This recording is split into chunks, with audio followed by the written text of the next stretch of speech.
In the centuries before the modern world took shape, there was a time when the edges of every map faded into mystery. Vast oceans stretched into the horizon, with no promise of land beyond. Sailors whispered of monsters lurking beneath the waves, and the world was divided by the limits of human knowledge. But in the 15th century, that was about to change forever. This was the dawn of the Age of Exploration, a time when courage, greed, and wonder collided, when wooden ships became the vessels of destiny, and when the dreams of a few men would redraw the map of the world. For generations, Europe had looked eastward for riches. The Silk Road carried spices, silk, and precious stones from Asia, but it was long, dangerous, and controlled by powerful empires. The fall of Constantinople in 1453 had closed the last gateway between East and West. Now, kingdoms like Portugal and Spain faced a burning question. Was there another way to reach the treasures of the East? The answer, they believed, lay in the sea. Portugal took the first leap. Under the guidance of Prince Henry the Navigator, Portuguese explorers ventured south along the coast of Africa, mapping new lands and establishing trading posts.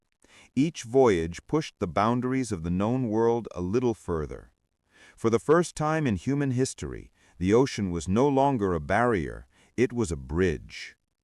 Then came a sailor whose name would echo through history, Christopher Columbus. Born in Genoa, Italy, Columbus was consumed by a single idea, that one could reach Asia by sailing west. He believed the Earth was far smaller than it really was. His calculations were wrong, dangerously wrong, but his conviction was unshakable. For years he sought support for his plan. Kings and scholars laughed him away, calling him a fool chasing the edge of the world. But in 1492, fate turned in his favor. Spain's Queen Isabella and King Ferdinand agreed to fund his voyage, and so with 3 ships, the Niña, the Pinta, and the Santa Maria, Columbus set sail into the endless blue. Weeks passed. Food ran low. Fear spread among the crew like a plague. Men whispered of turning back, of throwing Columbus overboard. Then one night, from the crow's nest came a cry that changed everything. Land! Land! Columbus thought he had reached Asia, but in truth he had stepped into a world no European had ever seen. A vast continent filled with new peoples, landscapes, and wonders. His discovery was the spark that set off a chain reaction across Europe. Suddenly, every kingdom wanted a piece of this new world. The Age of Discovery had truly begun. Soon after, another Portuguese explorer, Vasco da Gama, achieved what Columbus had failed to do. He found a sea route to India by rounding the Cape of Good Hope at Africa's southern tip. His journey brought unimaginable wealth to Portugal and turned the Indian Ocean into a battlefield of trade and empire. But even that was not enough for some.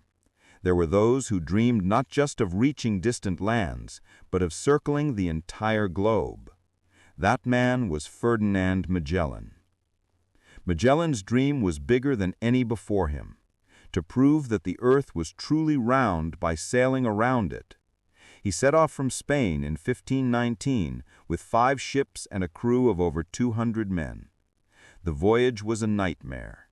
They faced storms so fierce they ripped sails like paper. Food ran out. Rats became a delicacy. Mutiny broke out, and men were executed on deck. When they finally reached the Pacific Ocean, the vast expanse of water on Earth, it seemed endless. Magellan named it Mar Pacifico, meaning peaceful sea. But the peace was an illusion. The voyage dragged on for months, with no land, no food, and no hope. Men died of starvation, disease, and despair. Magellan himself would never complete his journey. In 1521, he was killed in the Philippines during a conflict with local tribes. Yet his dream did not die with him. His remaining crew, led by Juan Sebastian Elcano, pressed on, And in 1522, 3 years after they had left, one single ship, the Victoria, limped back into Spain. Of the 237 men who had begun the voyage, only 18 remained, but they had done the impossible. They had circumnavigated the earth.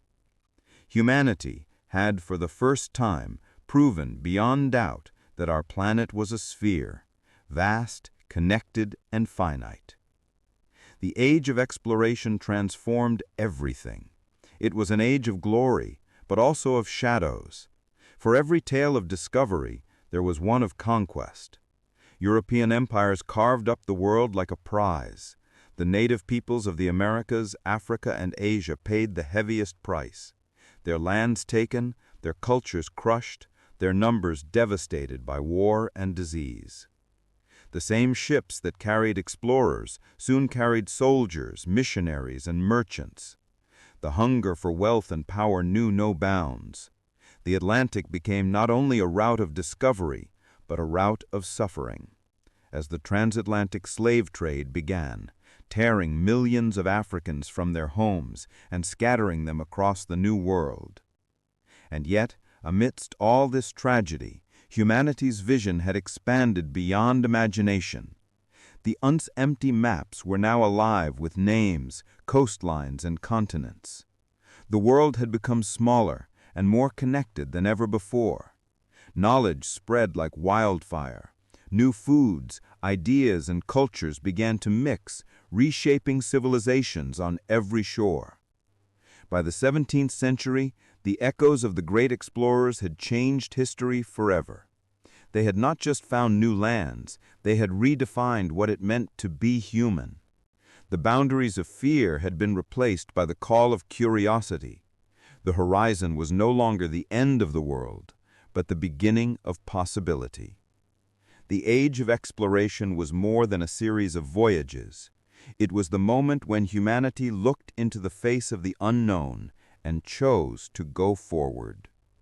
It was courage and cruelty, wonder and greed, triumph and tragedy, all bound together on the sails of destiny. Even today, the spirit of those explorers lives on in every spacecraft that leaves Earth, in every scientist who seeks to understand the universe, in every soul who dares to ask, what lies beyond? The world expanded once, and it still expands every time we dare to dream.